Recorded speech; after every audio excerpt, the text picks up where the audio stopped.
Most people think training a model is the hard part. It is not. It is everything around it. The steps before it, the steps after it, and the loop that keeps it alive. And that whole thing has a name. It is CI/CD for the machine learning models. And by the end of this video, you will understand every piece of it on one simple example. So, quick hello before we dig in. So, just want to introduce myself. I am Varun, and on this channel, I share what I'm actually learning while building and running machine learning systems in the production environment. So, if that find useful to use, consider subscribing and liking the video. And yeah, let's get started with the next video. Now, if you have ever shipped a web application, you already know what CI/CD is. You push your code, it gets built, it gets tested, and if everything passes, it goes live automatically. It is one of the best things DevOps and the software engineer ever gave us, and it does on day-to-day basis. But the moment you try to do the same thing for a machine learning model, something changes. And most tutorials never explain what. So in this video, we are going to walk through CI/CD for machine learning, the way it actually works, one stage at a time, using a single example you already understand.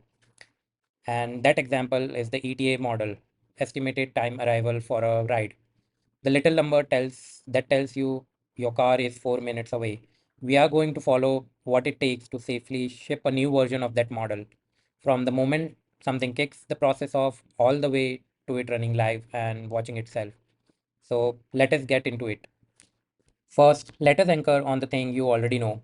For a normal web app, CI/CD is a straight line. Your code goes in, it gets built, it gets tested, and it gets deployed. One thing moves through that line, and that one thing is your code. Now, here is the same idea for machine learning, and you can already see it is longer because more things move. It still starts with a trigger and it still ends with something going live, but in between, there are stages that have no equivalent in the normal software at all. So let's start with a trigger. Then we validate the data, we engineer the features, we train the model, we evaluate it, we register it, we deploy it, and then we monitor it. And then comes the part that makes machine learning genuinely different. This last arrow loops all the way back to the beginning. The system watches itself in the production, and when the model goes stale, it can start the whole process again. Same idea you already knew, just with more moving parts and one loop that never closes. So let us walk each stages one by one, one at a time. Stage one, what actually starts the pipeline? In the real world, there are three ways, or maybe more. It can run on a schedule, retraining every night on or every week, whether anything is wrong or not. It can be triggered manually when a person decides to run it or pushes a change, or it can be triggered automatically when the monitoring notice the model has drifted. In practice, the scheduled and manual ones are the most common, but for this video, we are going to follow the drift trigger because it shows off the whole loop best. So here is our example. ETA means estimated time of arrival, that 4 minutes away number. The model predicted 4 minutes, but the ride actually took 9, and that gap keeps growing because real traffic patterns has shifted since the model was trained. Once the error crosses a threshold, the pipeline fires a retrain on its own. No human needed, that is the trigger. And the tools that do is are usually an orchestrator like Airflow or Kubeflow pipelines that runs the steps, plus something like Prometheus and Grafana watching the metrics and raising the alert. Stage 2, and this is the first stage that software CI/CD has no equivalent for. Before we train on anything, we have to ask a simple question. Is the fresh data even trustworthy? The idea is straightforward. New data comes in, we run a set of checks on it, and anything that fails, those checks get blocked before it ever reaches the model. Here is what that looks like for the ETA model. We are checking today's trip data before training. A 6 kilometer trip with a normal fare, fine. A 12 kilometer trip, also fine. But then a row shows up with a distance of 4,000 kilometers and a fare of 0. This is obviously broken.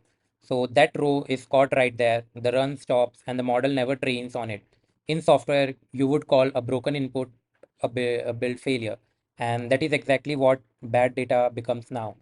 The tools here are the things like Great Expectations or TensorFlow data validation that assert what the data should look like and tools like Evidently to report on drift. Stage 3, feature engineering. The model does not actually learn from raw data, it learns from features. And this stage is where the raw data becomes those features.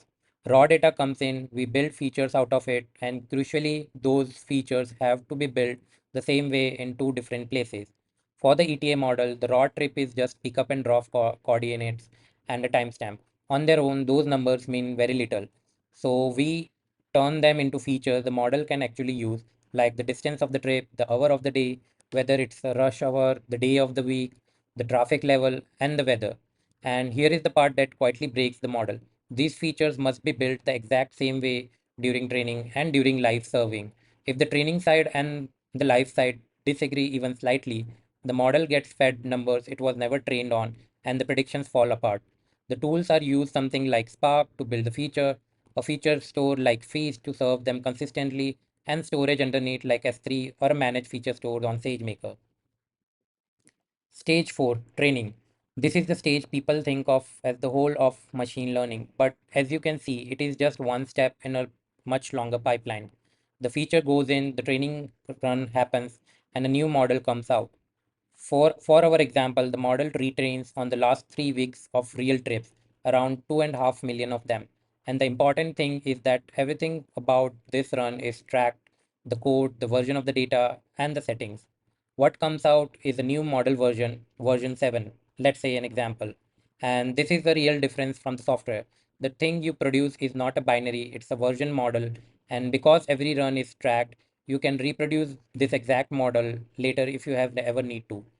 The tools here are experiment trackers like MLflow and training orchestrator with the help of Airflow, registering the models on MLflow, Kubeflow, and weights and biases for tracking the metadata. Stage 5, evaluation. In software, your tests either pass or they fail. In machine learning, the question is completely different. It is not did it run, it is this new model actually better than the one already live. So we take the new model and we compare it against the live model on the exact same held out trips, so it is a fair fight. The live model, let's say version 6, is off by about 95 seconds on average. The new model version 7 is off by about 78 seconds, that is roughly 18% better. So this one earns the right to move forward. And that is the rule. You only promote a model if it genuinely beats the one already in production. If it is not better, you reject it, no matter how nice the training look. The tools here are things like MLflow evaluation, a champion version, challenger a comparison against the production, and evidently for model quality.